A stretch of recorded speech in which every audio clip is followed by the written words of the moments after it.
Então vamos revisar os conteúdos que nós vimos durante as nossas aulas para recapitular algumas coisas aí para preparação para a sua prova. E vocês aí nos polos, tá? Agora é a hora de perguntar, daqui a pouco tem prova, perdeu a oportunidade. Então, se vocês tiverem dúvidas sobre os conteúdos, por favor, vão mandando as mensagens para a gente ir elucidando aqui, né? Na medida do possível, as dúvidas que vocês ainda tenham.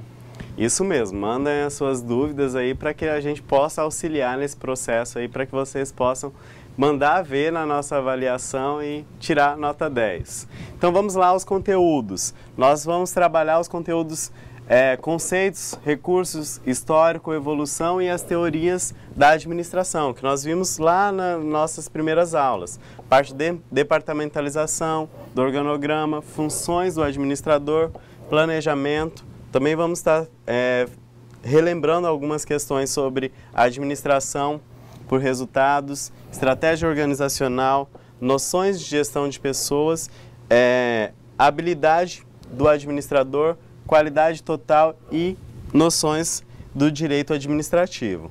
Objetivo, sim, já passando para a gente relembrar alguns conceitos da parte dos fundamentos da administração, dos conceitos que nós temos aqui, que nós trouxemos, que a administração é o ato de você trabalhar com e através de pessoas para realizar tanto objetivos da organização, os objetivos organizacionais, quanto objetivo dos membros, dos colaboradores da organização. Outra definição aqui também, que a administração é o processo de trabalhar com pessoas e recursos para realizarem objetivos organizacionais. Também temos outra definição aqui, que a administração é o processo de tornar e colocar em prática, tomar e colocar em prática decisões sobre objetivos e a utilização dos recursos. Então, a administração ela vem justamente para gerir os processos, para motivar as pessoas para que elas possam alcançar os objetivos organizacionais e também os objetivos pessoais. É muito importante a gente relembrar esses conceitos aí para que a gente tenha uma boa gestão e tenha um bom conhecimento da administração. Quando a gente fala em definição de organização, a organização é um sistema administrado, projetado e operado para atingir determinado conjunto de objetivos. Então, uma organização, como a palavra já diz, algo que é organizado para atingir objetivos que foram definidos para essa organização. E você vai estar utilizando as pessoas, utilizando os recursos organizacionais para atingir esses objetivos propostos pela organização. Nós também trabalhamos os tipos de organizações e o primeiro setor, que quando a gente fala do primeiro setor, a gente lembra das 3 esferas do poder público. Quando a gente fala em relação ao segundo setor, são a iniciativa privada, e o terceiro setor vem para atender às demandas das necessidades que nem o primeiro setor, nem o segundo setor atingiu através das ONGs, através das instituições voltadas para atender a demanda da sociedade civil.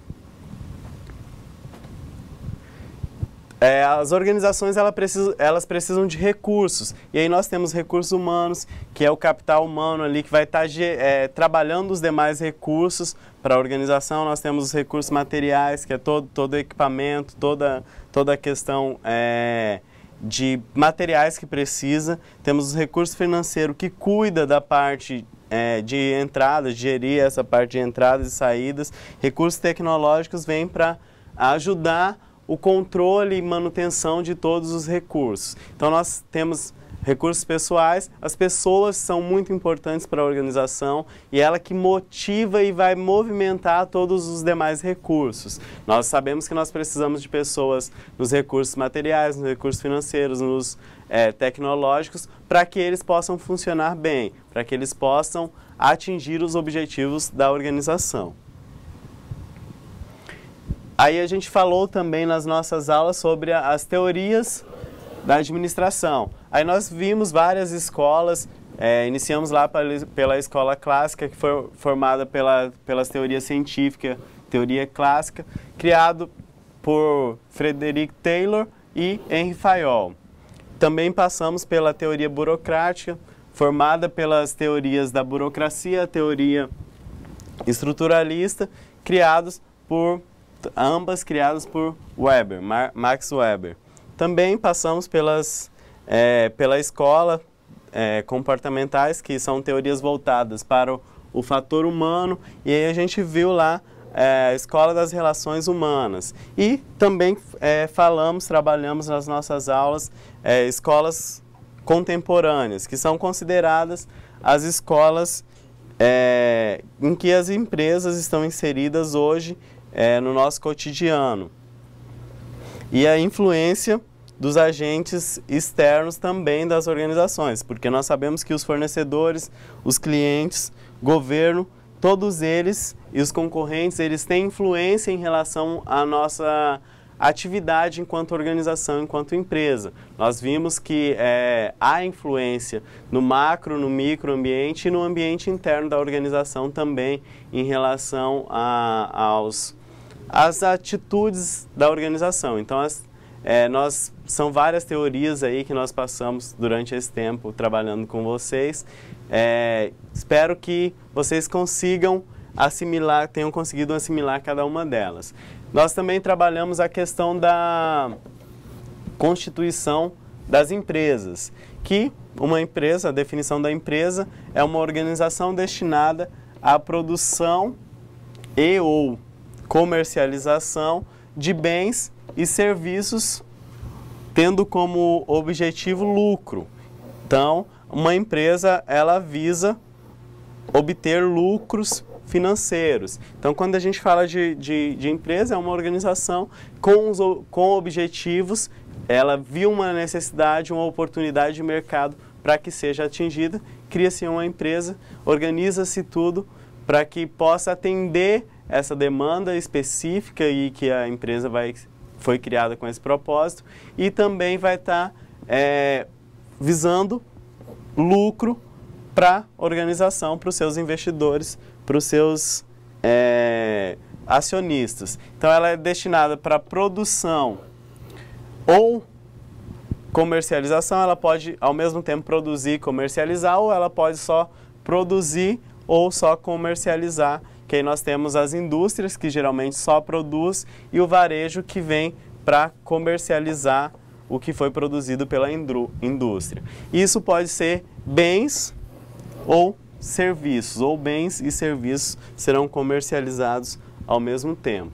E aí, para a gente entender melhor como é a composição dessas empresas, nós temos elas divididas por setores. Primeiro vem o setor primário, que é responsável, o setor primário, ele é a agropecuária, então envolve a exploração e cultivo do solo e em relação ao cultivo de plantas e também a criação de animais para gerir. Então é um setor importante da economia também. Nós temos o segundo setor, que está relacionado à indústria, que envolve a transformação das matérias-primas, geralmente vindas lá do primeiro setor.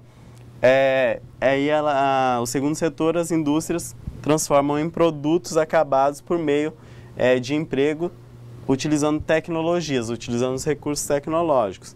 E aí vem o terceiro setor, que é o que corresponde à maior parte no nosso país, que envolve a venda dos produtos e a prestação de serviços realizados. O terceiro setor, o setor terciário, ele vem trabalhar com a ligação entre o setor primário e o setor secundário também em relação à venda e comercialização dos produtos e utilização de serviços produzidos, os produtos produzidos tanto lá na agropecuária, no setor primário, tanto lá na indústria, que é o setor secundário. Nós também vimos no decorrer das nossas aulas que as empresas, elas são constituídas por cargos ligados por linhas formais de comunicação dentro de uma escala hierárquica.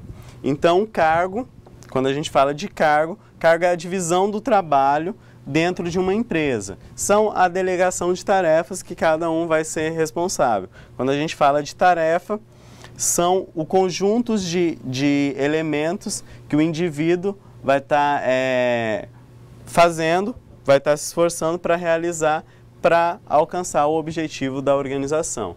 Então, quando nós falamos em cargos, quando falamos da constituição da empresa, vai se definir os cargos, vai se definir as tarefas de cada indivíduo, de cada colaborador da empresa. Quando a gente fala dessa parte da escala hierárquica, é aquilo que vai distribuir as competências em níveis estabelecidos a quem um vai planejar, outro vai gerenciar aquilo que foi planejado e outro vai ser responsável para executar. Isso é dividido nos níveis, o nível estratégico, o nível tático e o nível operacional. Só para vocês relembrarem aí, mais ou menos dividido na pirâmide. Aqui vem o estratégico, lá no topo da pirâmide. O tático está responsável pelo meio, que aqui é a direção da empresa, no estratégico é a direção da empresa, os acionistas, no tático são os departamentos e no operacional é quem vai executar as tarefas designadas para cada cargo.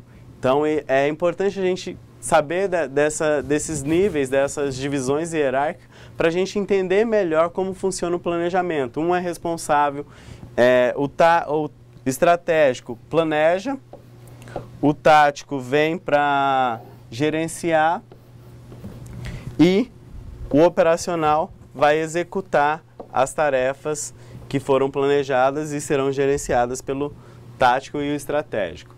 E aí a gente sabe que para que a empresa consiga funcionar bem, precisa ter algumas questões, algumas funções. E aí nós temos, nas funções empresariais, nós temos a produção, que são os processos cujo resultado vai gerar um produto, é a principal atividade da empresa. Então a produção é que vai estar dando vida à empresa. Nós temos a parte financeira, que é a função de finanças, que responde pelos controles, vai estar fazendo o controle financeiro da empresa. Então vai estar controlando todas as entradas e saídas dos recursos financeiros. Tudo que envolver a parte financeira vai estar ligado. Então a gente sabe que na produção precisa de recurso. A função finanças vai estar cuidando também dessa parte. Nós temos o marketing,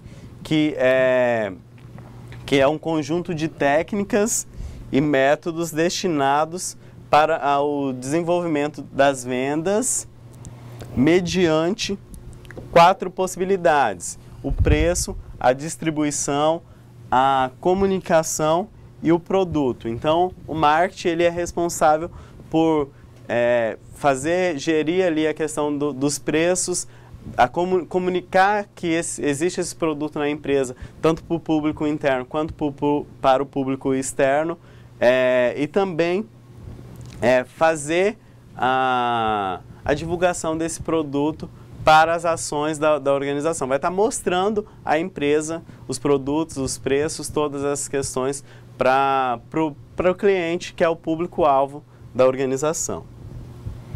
Também temos os recursos humanos como funções da empresa, que é responsável pela gestão das pessoas dentro das organizações. Os recursos tecnológicos, que são recursos a serem utilizados visando a melhoria dos processos da empresa. Também temos a função administrativa, que vai estar responsável pela gestão das demais funções. Então, a função administrativa ela tem o dever de fazer com que cada uma das outras funções flua da maneira correta, buscando sempre interagir e fazer com que o processo seja um processo eficaz e eficiente, seja um processo que atenda os seus objetivos, atenda os objetivos da organização e consiga obter uma vantagem competitiva em relação aos seus concorrentes.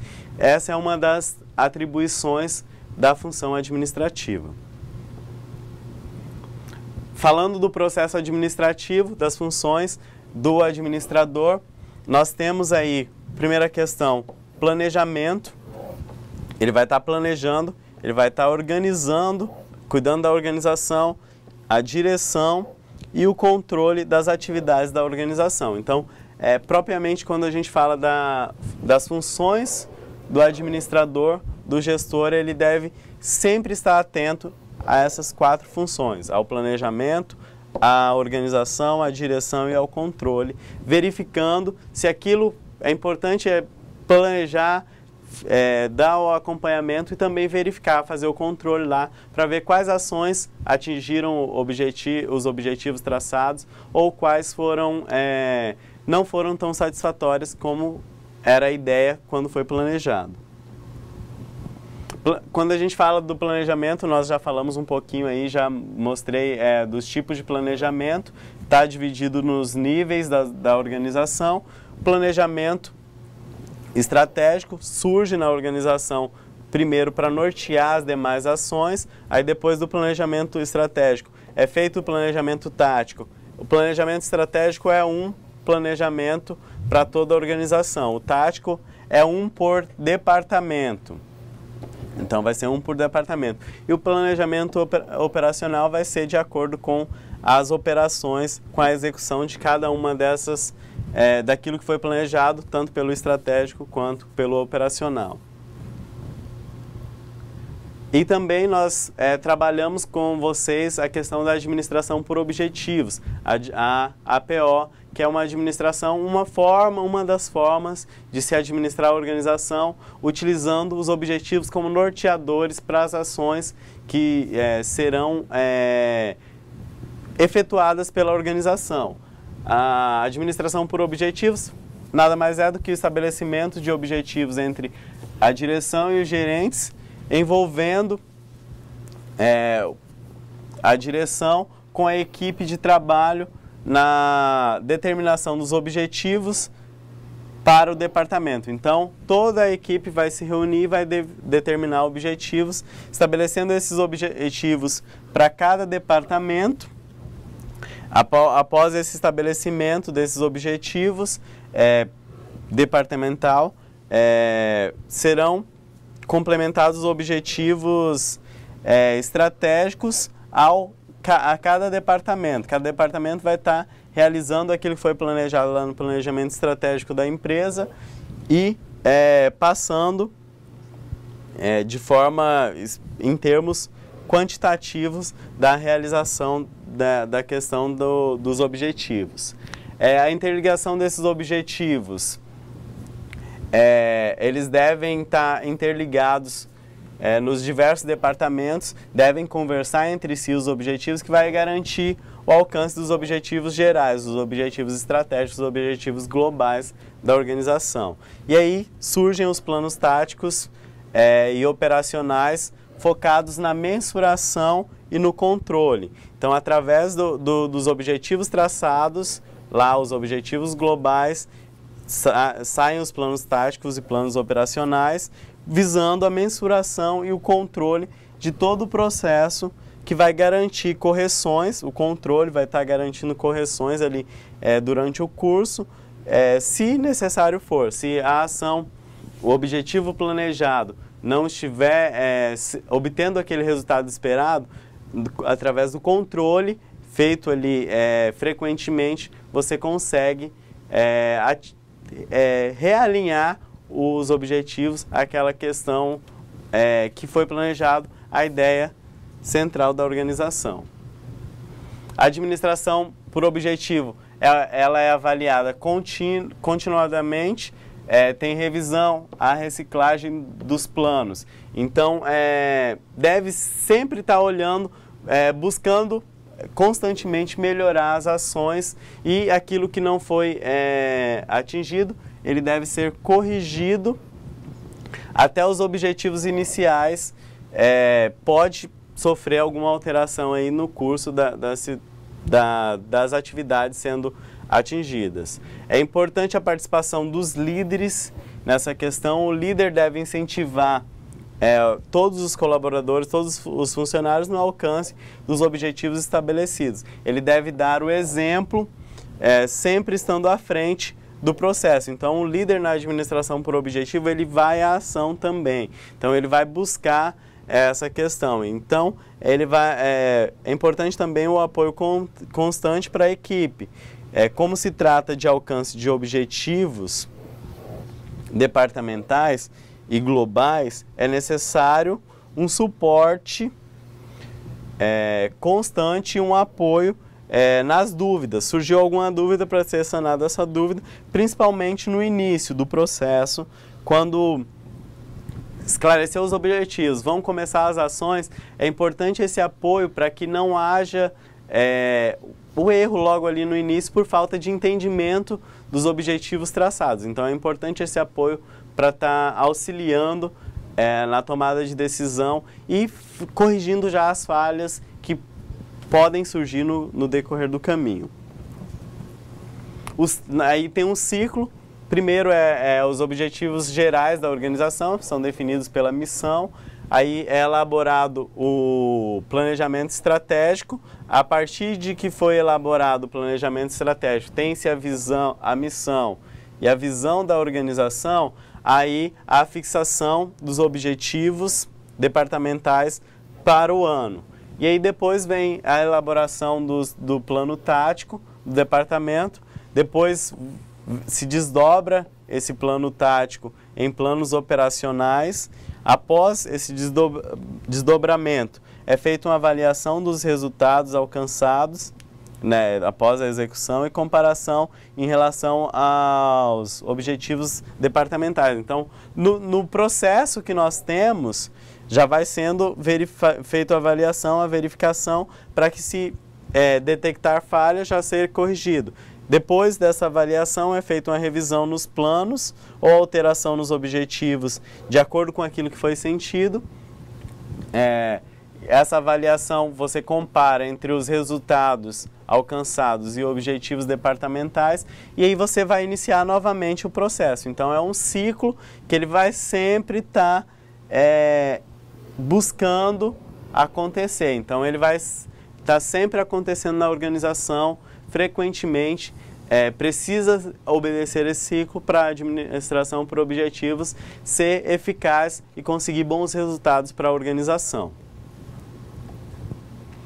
Nós temos também, em relação, nós falamos sobre a análise do ambiente externo das organizações. É importante a gente sempre lembrar que as empresas são um sistema aberto que constantemente possui interação com elementos do ambiente externo. Então, a organização ela é uma parte do sistema, mas aí nós temos os concorrentes que estão ligados ao microambiente, nós temos os clientes, as agências reguladoras que influenciam direto os fornecedores. Esses são estão no microambiente, estão mais próximo da organização. Mas também nós temos o macroambiente, que estão ligados às variáveis econômicas, as variáveis tecnológicas, variáveis políticas, variáveis culturais e demais variáveis que também influenciam nas ações da organização. Por isso é importante que nós conhecemos essas questões. Elementos do microambiente são os funcionários, público interno da empresa, que são responsáveis direto pela qualidade dos produtos e serviços que são colocados à disposição do mercado para consumo. Nós temos os consumidores, que representam o público-alvo da organização.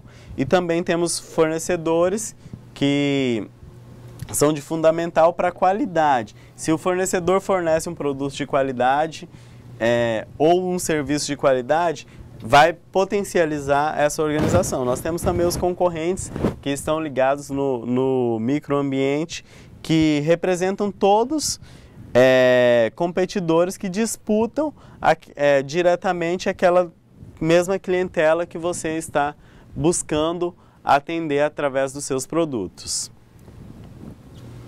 Elementos relacionados também ao microambiente, as agências reguladoras, que são as organizações que de alguma forma interferem no negócio da empresa. Pode ser os sindicatos, pode ser os órgãos de defesa do consumidor que interferem, organismos governamentais que são responsáveis por fiscalizar as ações da empresa e vai estar verificando essas questões. Então, elas também, as agências reguladoras também fazem parte do microambiente da organização. Nós vimos também nas nossas aulas a importância do planejamento e a importância da definição da missão, da visão e dos valores da organização. Então, é importante para que a gente recapitule essas questões. A missão é por que nós existimos, por que a organização existe. Através disso, o pessoal do estratégico vai estar respondendo essa pergunta e vai estar definindo a missão da organização. Quando ele responde a pergunta onde queremos chegar, ele vai estar dizendo qual é a visão da organização. A estratégia e plano de ação está relacionado à implementação dessa estratégia. Quando você tem a missão e a visão, você vai criar planos de ação que vão gerar estratégias para a organização. E aí precisam ser implementadas e a ideia é que os resultados venham através das ações da organização. Falando, quando a gente vai definir a nossa missão, a nossa visão, é importante que nós conhecemos a nossa empresa, tanto internamente quanto externamente. E uma das ferramentas que nós podemos utilizar é a análise SWOT, que vai estar nos fornecendo informações internas, quais são os nossos pontos fortes, quais são as nossas fraquezas, os pontos neutros também, através da análise SWOT, nós conseguimos descobrir, mas também é importante que vai estar fornecendo questões externas em relação ao nosso ambiente que nós estamos inseridos. Então, vai fornecer oportunidades e ameaças que a organização recebe durante as suas ações. Então, a análise SWOT está relacionado às forças, como eu falei, fraquezas, oportunidades e ameaças. Então, você vai estar analisando o ambiente interno, descobrindo as forças e fraquezas, e analisando o ambiente externo, verificando as oportunidades e aquilo que ameaça a organização também. Nós comentamos durante as nossas aulas a questão da centralização e da descentralização. Centralizar significa você concentrar o poder de tomada de decisão nos altos cargos de uma empresa. Descentralizar é um processo planejado que vai atribuir responsabilidades pela tomada de decisão em algumas questões táticas e operacionais para níveis mais baixos. Não vai se concentrar só lá no estratégico da organização, deixando somente as decisões estratégicas para os cargos mais elevados, a parte estratégica da organização. Nós falamos também durante as nossas aulas sobre mudança organizacional. Isso acontece muito, o sistema muda, nós temos mudado constantemente no nosso dia a dia, nós temos visto isso e isso influencia nas empresas. E é importante que nós temos consciência disso para que nós possamos tratar. E temos alguns fatores que impulsionam as mudanças na organização. Imposição do mercado, temos também mudanças decorrente da legislação, mudou a lei, a gente precisa alterar algumas dos nossos procedimentos. Inovação tecnológica também, que pode surgir novas tecnologias que vão provocar transformações na busca de adaptação da organização. Nós falamos também que pode surgir fator que impulsiona a alteração no organograma. Houve uma mudança na ordem ali de posicionar a organização e aí pode influenciar e pode gerar mudanças. Também falamos que busca pelo desenvolvimento sustentável promove mudança na organização, na gestão dos processos organizativos. Também nós verificamos que geralmente as pessoas e as organizações são resistentes à mudança. Uma das coisas que gera essa resistência é a insegurança. Normalmente nós somos acomodados nós já estamos acomodados e a gente acredita que a mudança vai levar a gente ao algo desconhecido e pode gerar uma condição desconfortável. Temos também preocupação com o prejuízo pessoal, o medo de que as mudanças tragam alteração principalmente no status do indivíduo em relação à sua organização e por isso pode gerar essa perca no status, pode gerar perca para o indivíduo.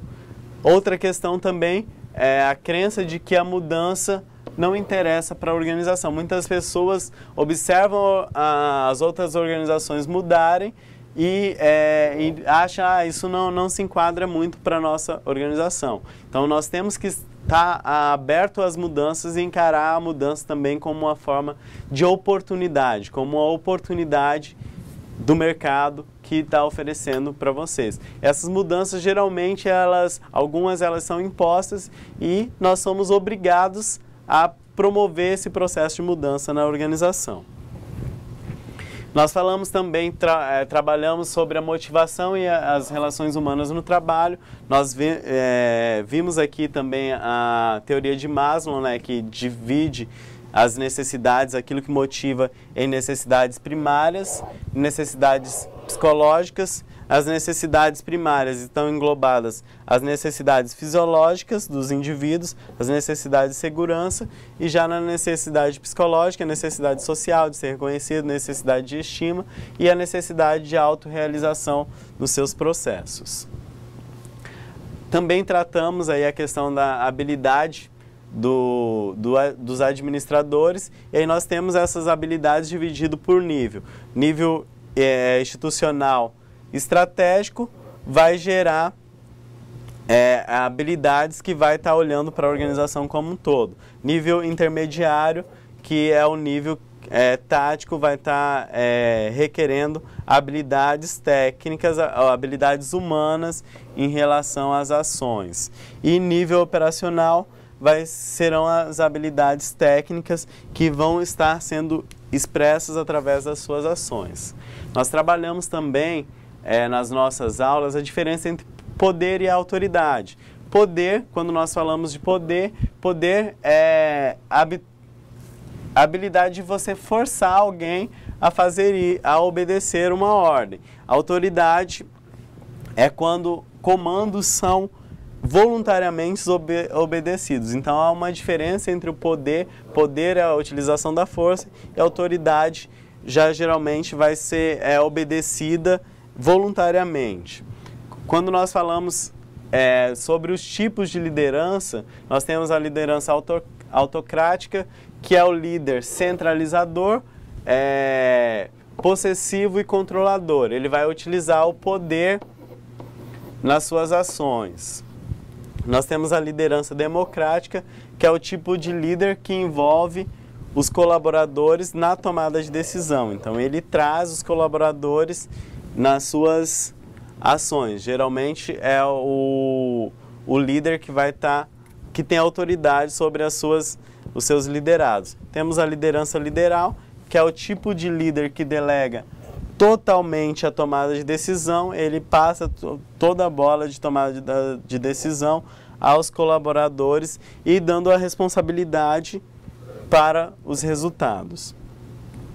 Nós temos também, é importante para a organização, a questão de equipes, trabalho em equipe e equipes que geram resultados positivos para a organização, que nós chamamos de equipes de alta performance.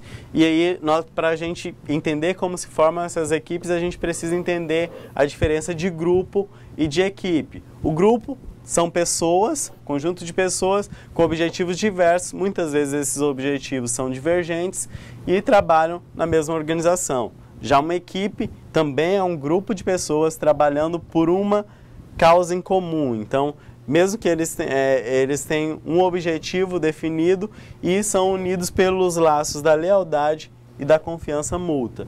O grupo trabalha, geralmente, cada pessoa trabalha individualmente, a equipe trabalha pelo coletivo nas organizações. E essa equipe de alta performance são equipes compostas por membros altamente comprometidos com os objetivos e com um alto grau de confiança mútua. Então, quando a gente fala em trabalho em equipe, tem objetivos em comum e são comprometidos com esses objetivos e tem um grau de confiança grande entre cada indivíduo que está que estão se relacionando. Características dessas equipes de alta performance são pessoas flexíveis, têm bom relacionamento, têm objetivos pessoais bem definidos, são humildes, têm humildade como características, aceitam bem as críticas, eles encaram a crítica como uma forma de realinhar suas ações, têm perseverança, não desistam fácil e também têm atitudes relacionadas. Nós vimos também no processo das nossas aulas como funciona o processo de qualidade, buscar a melhoria contínua. E nós temos as questões da qualidade que visa trazer a melhoria contínua para a organização. Então, quando a gente fala de melhoria contínua, são conjuntos de atividades planejadas. Através dessas atividades, as partes da organização vão ter o objetivo de aumentar a satisfação do cliente. Então, quando a gente fala de melhoria contínua, o foco continua no cliente, tanto clientes internos quanto clientes externos. Essa é uma das filosofias do gerenciamento total da qualidade. Essa melhoria contínua, uma das formas é a utilização do ciclo PDCA, que é a parte que você vai estar lá planejando, você vai estudar os processos e planejar as ações. Então, é a primeira etapa aqui do ciclo. Depois você vai para a parte de implementar o que foi planejado e vai implementar essa mudança, que nós temos a segunda parte do nosso ciclo. Depois você vai checar os efeitos, você vai checar o que realmente deu certo e o que não deu. Depois você vai agir, você vai estudar os resultados, buscando a correção. E aí, novamente, você vai planejar uma nova ação e esse ciclo vai sempre se repetindo continuamente nas ações da organização. Sempre vai se repetindo. É importante para a correção das ações. Nós trabalhamos também a questão da gestão baseada na ética, a gestão contemporânea, a gestão atual, na responsabilidade social, e trazem algumas responsabilidades relacionadas a responsabilidades econômicas. A empresa ela objetiva ser lucrativa, gerindo riquezas e os seus colaboradores. Na parte ética, não lesar ninguém, você não lesar ninguém voluntariamente, ter o objetivo de lesar alguém, prezar pela integridade de todos os envolvidos com a organização. Gestão contemporânea também observa as questões legais, que para a empresa é importante que ela observe isso, para pagar todos os seus impostos em dias. É por meio deles que o governo vai proporcionar o bem-estar à sociedade, através dos impostos. Então, é importante que a empresa pague todos os seus impostos em dias. Questões também filantrópicas, que são projetos sociais que essas empresas elas podem estar adotando também, podem estar criando projetos e também adotando de formas com investimentos financeiros, de produtos, ou até de atendendo com os seus colaboradores, fazendo ações para uma empresa que está lá no terceiro setor, que, por exemplo, uma ONG que vai estar buscando atingir uma sociedade prejudicada e que não foi atingida por alguma questão social. E aí, nós finalizamos as nossas aulas falando do direito administrativo. Para relembrar aqui as fontes do direito administrativo, nós temos as leis, que como regra geral, é o que vai regir todas as questões do direito administrativo. Ela é abstrata, é impessoal, e a lei é a principal fonte do direito administrativo.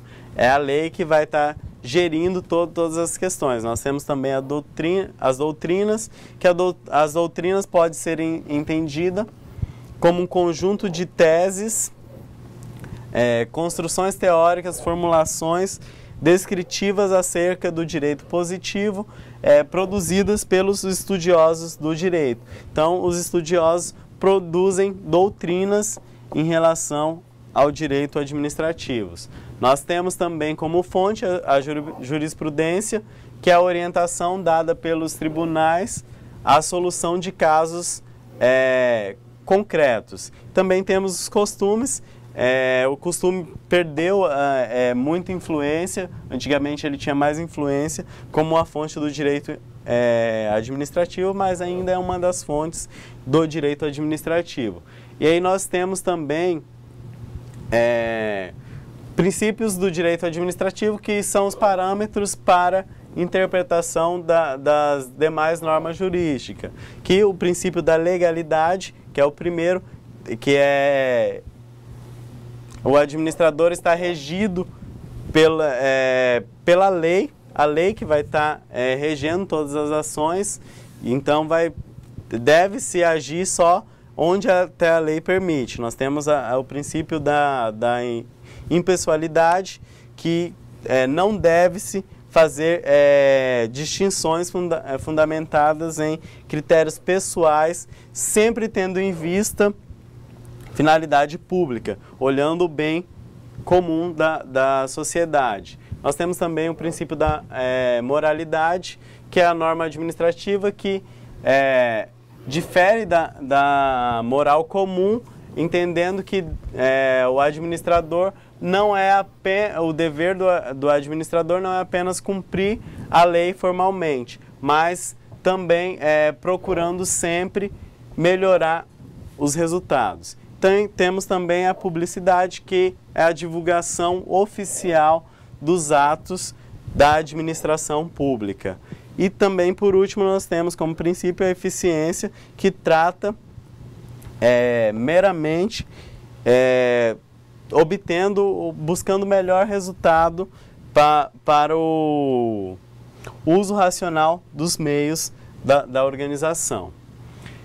Nós chegamos ao final aí da nossa revisão, nós estamos caminhando, daqui um pouquinho vocês vão expressar tudo aquilo que nós vimos nos nossos 6 encontros, nos nossos 5 encontros e na revisão também, nas aulas. Nós queremos agradecer aqui a atenção de vocês, a participação de vocês sempre nas nossas aulas.